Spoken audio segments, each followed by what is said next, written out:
Baca lagi. Kawan-kawan baca dimanapun Anda berada. Kita memasuki bab terbaru di buku The Magic of Reality karangan Richard Dawkins, yaitu di bab ke-12 dengan judul Apa Itu Keajaiban. Bagian pertama dari bab ini yaitu pendahuluan tentang keajaiban. Siapkan posisi nyaman, fokuskan pendengaran, mari baca teks dan suara. Dalam bab pertama buku ini, saya membicarakan soal sihir dan membedakan sihir supranatural, yaitu merapal mantra untuk mengubah katak menjadi pangeran, atau menggosok-gosokkan lampu ajaib untuk memanggil jin, dari trik sulap atau ilusi, misalnya sapu tangan sutra berubah menjadi kelinci, atau perempuan digergaji menjadi dua. Tidak seorang pun pada masa kini yang percaya ada sihir ala kisah dongeng. Semua tahu bahwa lampu berubah menjadi kereta hanya dalam dongeng Cinderella. Dan kita semua tahu bahwa kelinci keluar dari topi yang tampaknya kosong hanyalah tipuan. Namun ada sejumlah kisah supranatural yang masih dianggap serius, dan peristiwa-peristiwa yang dituturkan di dalamnya kerap kali disebut mukjizat. Bab ini membahas soal mukjizat dan keajaiban, kisah-kisah peristiwa supranatural yang dipercaya banyak orang, bertentangan dengan mantra dalam dongeng yang tidak dipercayai siapapun, dan trik sulap yang terlihat seperti sihir namun kita tahu hanyalah bohong. Sejumlah kisah ini merupakan cerita hantu, legenda urban menyeramkan, atau cerita-cerita tentang kebetulan misterius. Cerita-cerita seperti aku mimpi mengenai seorang selebritis yang tidak pernah kupikirkan selama bertahun-tahun, dan tahu-tahu pagi berikutnya aku dapat kabar dia meninggal malam sebelumnya. Banyak lagi kisah supernatural yang datang dari ratusan agama di seluruh penjuru dunia, dan kisah-kisah ini secara khusus kerap disebut mukjizat. Satu contohnya saja, ada legenda bahwa sekitar 2000 tahun silam, seorang pengkhotbah pengelana Yahudi bernama Yesus hadir dalam satu pesta pernikahan dan meminum anggur dalam pesta tersebut telah habis. Maka Yesus pun meminta dibawakan air dan menggunakan kekuatan mukjizat untuk mengubahnya menjadi minuman anggur yang berkualitas sangat baik. Masih menurut cerita itu, orang-orang yang menertawakan gagasan bahwa labu bisa berubah menjadi kereta kuda, dan yang tahu dengan pasti bahwa sapu tangan sutra tidak benar-benar berubah menjadi kelinci, senang-senang saja percaya bahwa seorang yang bernubuat benar-benar mengubah air menjadi anggur, atau dalam kepercayaan lain terbang ke langit di atas kuda bersayap.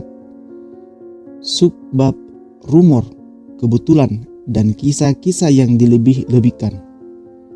Biasanya, sewaktu mendengar kisah keajaiban, sumber kita bukanlah saksi mata, melainkan seseorang yang mendengarnya dari seseorang yang lain, yang mendengarnya dari seseorang yang lain, yang mendengarnya dari sepupunya, teman istri orang lain, dan kisah apapun, kalau sudah diteruskan dari mulut ke mulut oleh cukup banyak orang, menjadi membingungkan. Sumber asli kisah itu sendiri kerap kali adalah rumor yang dimulai dahulu sekali dan telah menjadi sedemikian terdistorsi akibat penceritaan ulang sehingga nyaris mustahil menebak peristiwa sungguhan apa yang memulainya, kalau memang ada. Setelah kematian nyaris setiap orang terkenal, baik itu pahlawan ataupun penjahat, kisah-kisah mengenai orang yang melihat mereka masih hidup pun mulai menyebar ke seluruh dunia. Ini terjadi bagi Elvis Presley, Marilyn Monroe, dan bahkan Adolf Hitler. Sulit mengetahui mengapa orang senang meneruskan rumor-rumor semacam itu sewaktu mendengarnya. Namun faktanya, memang mereka melakukannya. Dan ini merupakan salah satu alasan besar mengapa rumor tersebar. Ini ada contoh yang cukup baru mengenai bagaimana rumor bermula. Tak lama setelah kematian penyanyi populer Michael Jackson pada tahun 2009, awak satu stasiun televisi Amerika diiringi pemandu mengunjungi rumahnya yang terkenal di Neverland. Dalam salah satu adegan dalam film yang mereka produksi, orang-orang mengira mereka melihat hantu Michael di ujung salah satu koridor panjang. Saya sudah tonton rekamannya dan adegan itu sangat tidak meyakinkan. Tapi itu sudah cukup untuk menilai rumor liar yang lantas menyebar kemana-mana. Hantunya Michael Jackson bergentayangan. Dengan segera banyak yang mengaku-mengaku melihat hantunya juga. Misalnya, di halaman sebelah ada foto permukaan mengilap satu mobil yang dibuat oleh sang pemilik mobil. Bagi Anda dan saya, terutama bila kita bandingkan wajah yang katanya ada di kilap mobil dengan awan-awan di kedua sisinya, jelaslah bahwa apa yang kita lihat adalah pantulan awan. Namun bagi daya hayal penggemar fanatik yang kelewatan berapi-api, pastilah itu hantu Michael Jackson. Dan gambar itu telah dilihat lebih dari 15 juta kali di YouTube. Sebenarnya, ada sesuatu yang menarik di sini yang patut disinggung. Manusia merupakan hewan sosial, sehingga otak manusia terprogram untuk melihat wajah manusia-manusia lain, bahkan ketika sebenarnya tidak ada wajah.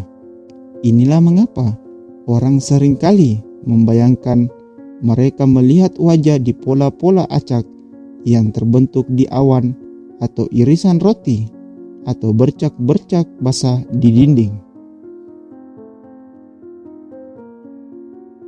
Kisah-kisah hantu yang membuat bulu roma merinding asik untuk diceritakan, terutama bila kisah tersebut benar-benar seram, dan terlebih lagi bila kita katakan bahwa kisah itu sungguhan.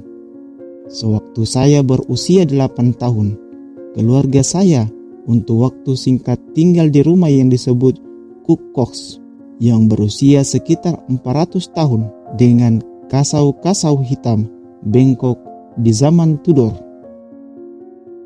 Tidaklah mengherankan, ada legenda di rumah itu tentang seorang pendeta yang telah lama wafat dan hantunya bersembunyi dalam satu lorong rahasia.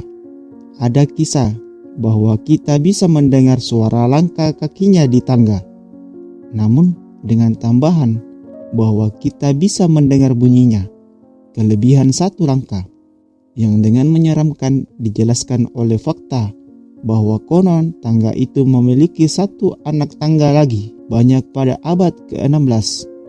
Saya ingat rasa senang sewaktu menyampaikan kisah itu ke teman-teman sekolah saya. Tidak pernah terfikir oleh saya untuk menanyakan seberapa kuat bukti untuk kisah ini. Cukuplah bahwa rumah itu tua dan teman-teman saya terkesan. Bersambung, masih di pembahasan rumor, kebetulan, dan kisah-kisah yang dilebihkan. Sekian dan terima kasih. Semoga bermanfaat.